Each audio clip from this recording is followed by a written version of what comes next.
I want to talk about the young quarterbacks here. We teased it a little bit here, but the early reviews on the young quarterbacks have been promising. Yes, they have. Dylan Raiola, Daniel Kalen.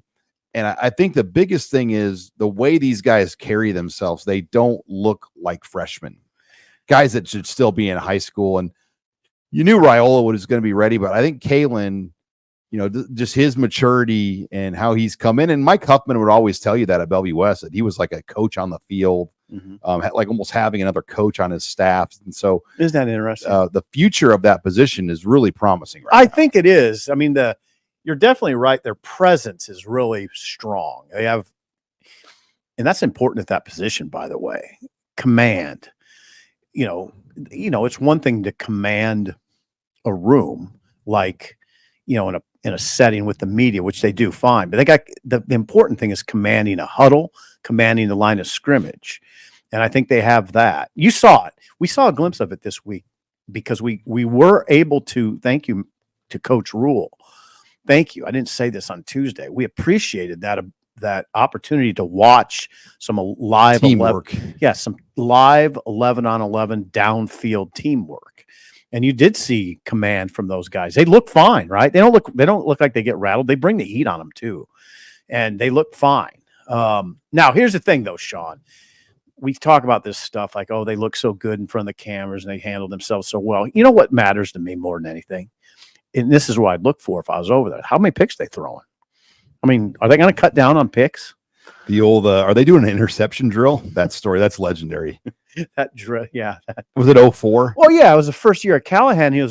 Bill Callahan. He was letting us watch all of spring practice. We could watch every single in the fall camp too that year. Yeah, every single snap. And one day I was standing by you, and Joe Daly was trying to run that offense, that West Coast offense. God bless Joe Daly.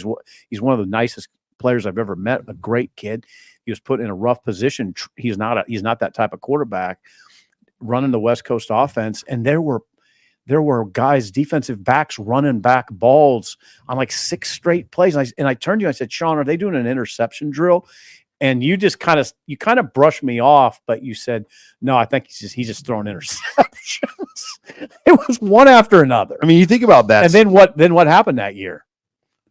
One after another interceptions. I mean, it was incredible. They threw a big amount of it. Well, they were so limited. They had talent on that defense, but they were so limited on offense. They just had to give it to Corey Ross a bunch and kind of chew clock. And yeah, but that spring, I'll never forget. Jay Norvell had an analogy because they were going from the option to the West Coast offense, and they didn't scale it back. And he's like, it would be like taking our players and dropping them in the middle of China. Yeah. And just telling them to start learning the languages and the customs of China, and nobody knew what they were doing. And that was that spring. I'll never forget Turner Gill, how hard that spring was for him. Oh yeah, that was rough for him. I mean, coaching receivers. Yeah, they gave and to coach receivers and the intricacies of the route running and what and getting lined up right and getting lined up. Callahan would jump him. Oh, we heard it one time. Yeah, it was about not getting them lined up right. He's like, it was day 19, and we're still not lined up right. That's what it was. And that Turner was only there 1 year. I mean, that was a tough. I mean, transitions, as you know, are not easy. No. And moving into new offenses, but with these freshmen, I mean, it's been smooth. I think it has been. Again, we don't see it, and I'd love to know what is the interception count right now. I'd love to know that. I know on Saturday when they went through pretty extensive practice with 1,000+ people watching, interceptions weren't an issue. So I hope that's the case because that's what marred last season. The quarterback position held that team back largely, and it was largely because Nebraska led the country in turnovers, and most of them came from the quarterback position.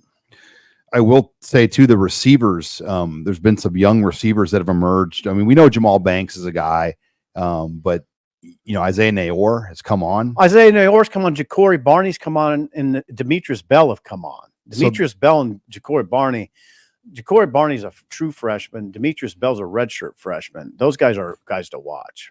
Yeah, they've shaken up that pot right there. I mean, yes, they have. Those guys have really. I mean, they've shaken up the pot. Before those additions of some of those guys, I mean, they got Barney late, they got Banks late, they got Nayor late.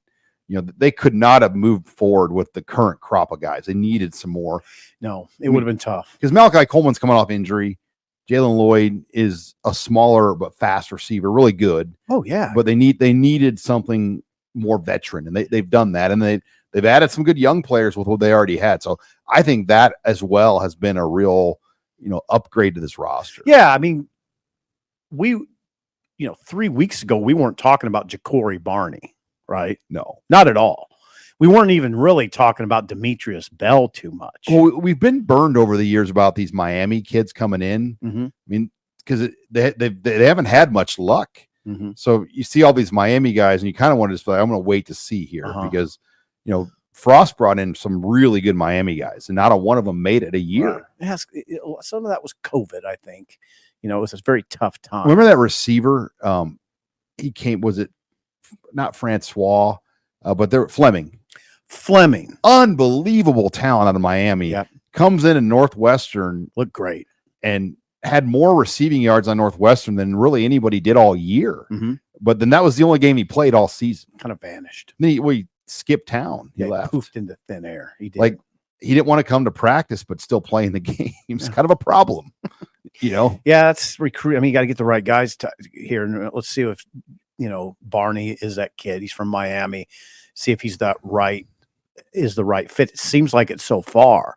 I mean, he's kind of worked his way into a situation where you just kind of say, yeah, he's going to be part of the rotation. I don't know if he'll start, but yeah, suddenly that position looks like it should. I'm not saying it's a great position in the Big Ten. They have options. Yeah, it looks more like it should for sure. Well, and even Vincent Shaver is another Miami guy at linebacker. Number 51. Yeah.